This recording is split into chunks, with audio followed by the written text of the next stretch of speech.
Alright, Woody. This is a bit on the ambitious card. A bunch of different moves, but put together in a somewhat logical fashion.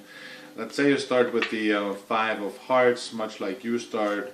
You can do this, it goes in about the center, and it comes to the top.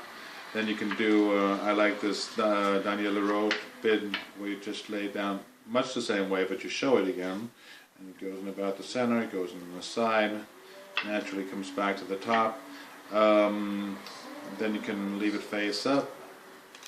You can dribble the cards, you can do that sort of thing, which I really like.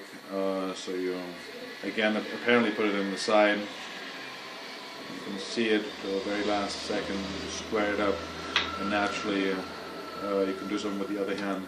It turns face up, and you do this. I think I mentioned this last time. It goes in about the center. Nothing special happens and comes back to the top. That's the first phase. The first phase is done face down. The second phase, and you can do any number of shifts or what have you.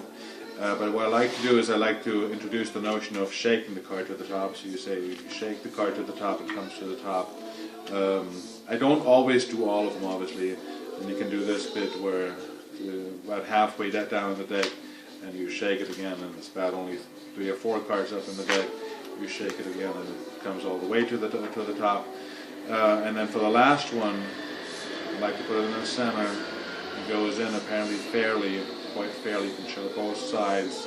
And this time, I'm going to just throw the cards. I shake the cards with one hand. On the count of 3, I actually let them go, and you'll see the card come to the top on the table. 1, 2, 3, and you just throw them down, and there's the card.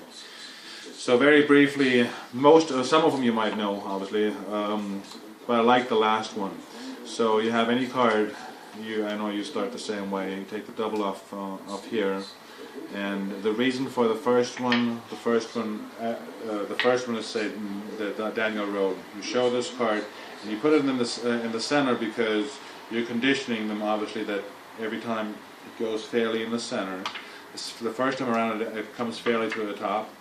The second time around you do pretty much the exact same thing with the Tamara's turnover, but again you fairly put it in the center, so they get conditioned to this being put in the center.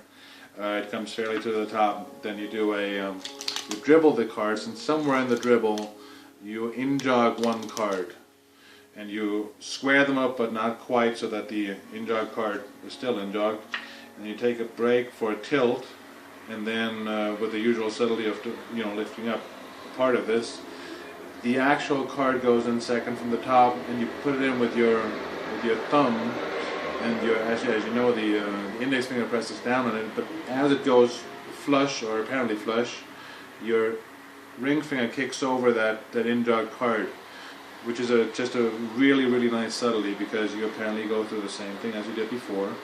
And then I like to do the soft double of Roger Claus. You can do this with one hand, but the nice thing is you don't have to turn it down again. So you just extend your third finger, you pick it up, and as you pick it up, you also have a nice chance to square, to perfectly align it with your thumb. It's a nice move there. It just seems to be a slightly elegant way of handling it, but either way, it's just to square up. And I told you this last time, where you steal this card, it goes in about the center and comes to the top. The first phase was the cards were doing all of this face down.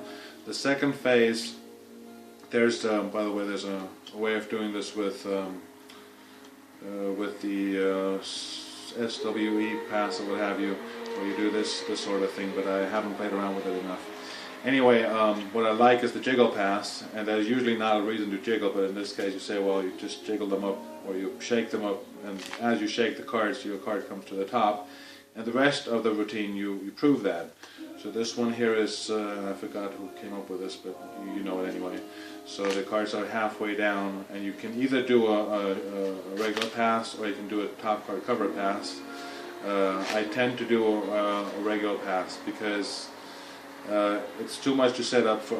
I find it's unnecessary to set up for it, because the jiggle pass itself is very deceptive anyway. And when you do the last one, you just let go of the card a little bit. I think that adds to the deception.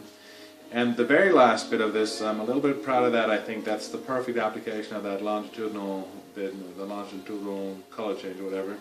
So it goes in the center, and of course you push it through slightly.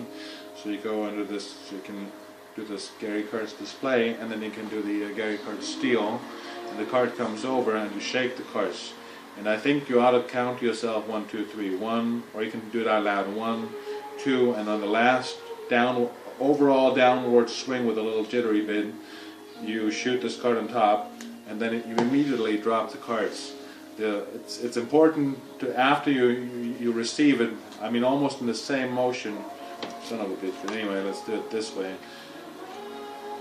You drop the cards on there, and I think it looks very good, because there's no way for anyone to figure out where that card came from, because it stays in motion.